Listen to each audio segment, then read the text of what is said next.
Welcome to day one of our January challenge 2018 and a whole new month-long challenge to learn lots of new pieces. So today we're going to start with one of mine, and this is an arrangement I've done of a piece that will be quite familiar to most of you, I imagine, and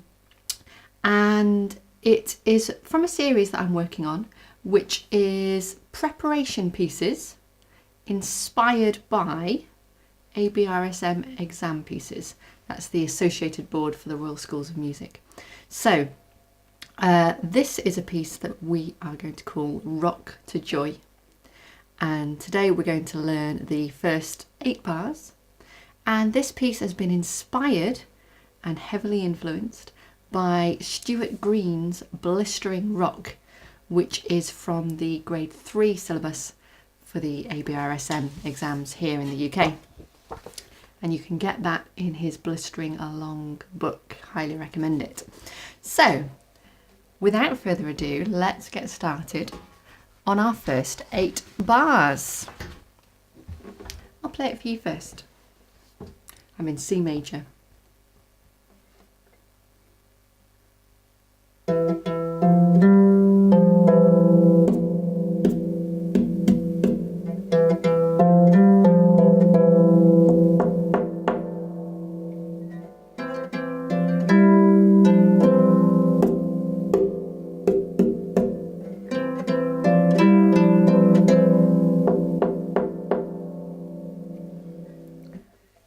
Where we're going to stop today.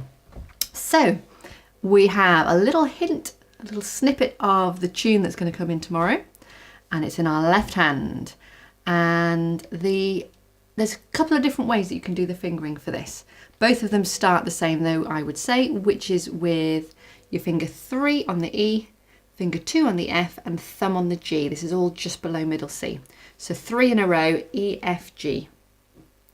And we play 3, 3, 2, 1. Okay, and then that note is tied, so it's a crotchet length, but it's across a beat. Now, my preferred fingering choice is to actually do a thumb slide from that G. And when we do a thumb slide, it's always just to the next note. So actually what we would do is we would play 3, 3, 2, slide. And a slide is where, instead of beautifully pulling your thumb away and bending it over the top of your hand like we always try to do, we push with it. It's sort of the opposite of what we're always normally trying to do, where we actually push with our thumb rather than pulling it off. And we push that thumb to hit into the next string. And because we're consciously doing that, we still make the noise on the one we've slid from, but then we're ready to have a good grip on our next note.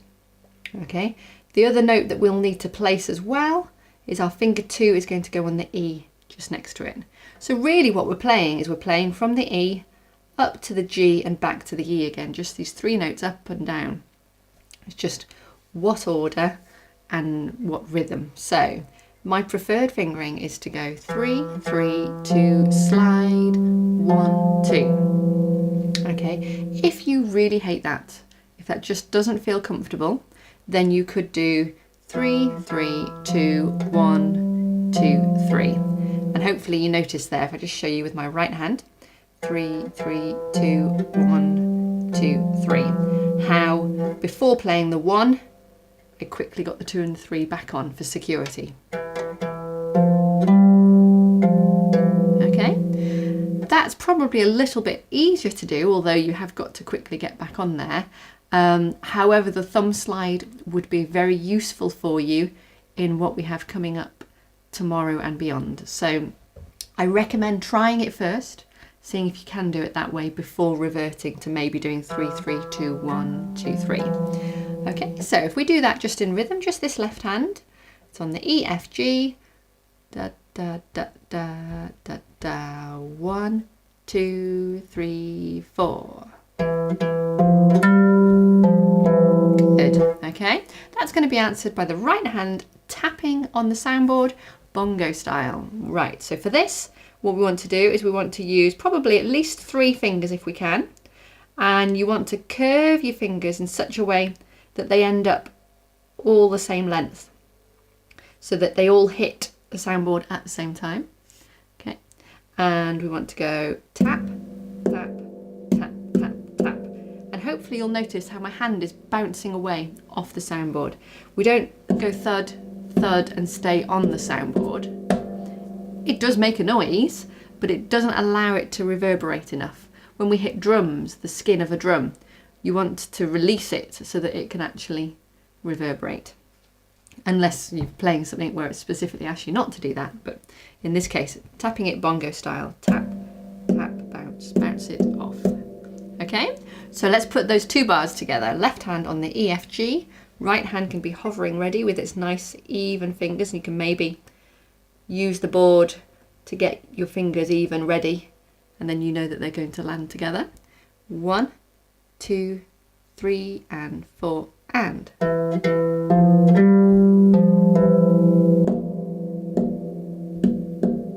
Good. The next part, very similar to the beginning, same 3 notes in a row, E, F, G. It plays 3, 3, 2, slide, 1, 2, and then I've been swapping back to a finger 3 for that last note. That's something I really like to do whenever there's a repeated note and it's quite fast, to swap to a different finger. And having just used my finger 2, swapping to a 3 gives me a nice finger to end on, a nice rich sound. Just a little bit more secure and quicker than pulling that finger 2 back out again. If I do rely on pulling that finger 2 back out again, I probably won't do as good a pluck on the original finger 2. So the penultimate note won't sound quite as good because I'll be thinking about bringing the finger back for the last note. Whereas if you swap finger, everything's got its place. So let's try that again. E, F, G, this is the 3rd bar, and it's going to go 3, 3, 2, slide, 1, 2, 3, even though that's the same note. Let's try that. 1, 2, 3 and 4 and. Okay, lovely. And you might want to practice that a few times. And then the next bar, instead of it being a tap, it's now a knock with knuckles. So if you can, get right round to this knuckle here. So there's the tip of my finger, there's our first little one. This one here is the one we want to aim for. And again, it says knuckles, so more than one knuckle can be hitting. Again, it's probably 3 for me that's actually making it to the soundboard there. And just straightforward, the rhythm of the tap is shown there in the way it's written in the music. Although I've shown it as if it were above middle C, it can be anywhere that you feel comfortable doing it on the harp. Generally a little bit lower down will feel more resonant than doing it all the way up here, and you've got a bit more space on your board to hit. So can we try those first 4 bars? Once we've learnt these, the next 4 are really quite simple because they just flow on in a similar way. So left hand is ready from the beginning. Right hand is ready with its fingers to tap, and I might just touch the board and get all 3 fingers the right length there, and then take it away from the board ready to do the tapping. Notice how I'm not leaning on the harp at all, I'm nice and free. 1, 2, 3 and 4 and.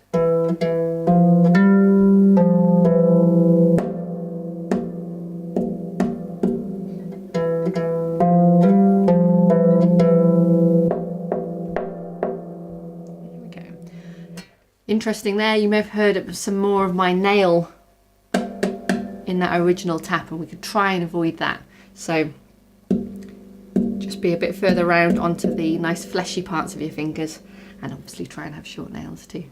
Okay, our next bar, the left hand's gone back to exactly what it did in the first bar, and our right hand is doing exactly the same thing but starting on middle C and 3 in a row, and it just copies the exact pattern. So the same fingering, the same moves. So if you can do the thumb slide, that's brilliant. So it goes, and then straight into tapping again. And while it's doing that, the left hand could be getting ready on those 3 notes, and then the right hand jumps back to middle C, 3 in a row, and it does the same as we did in our 3rd bar. 3, 3, 2, slide, 1, 2, 3. Knock, knock, knock, knock. Okay, so can we try those new 4 bars? This is from bar 5 to 8. Left hand's on E, F, G, right hand's on C, D, E. And the only real trickiness here is getting onto the tapping and getting back in time. Okay, 1, 2, 3, and 4, and.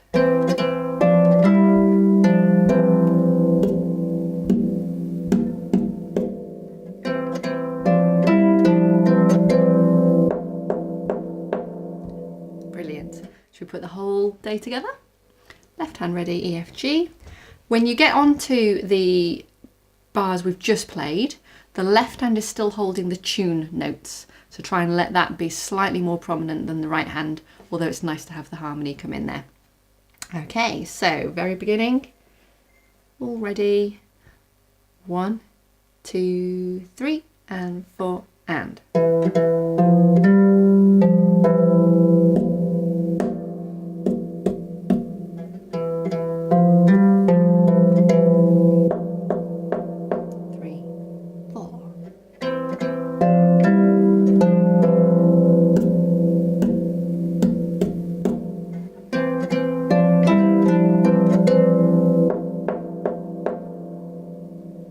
Brilliant.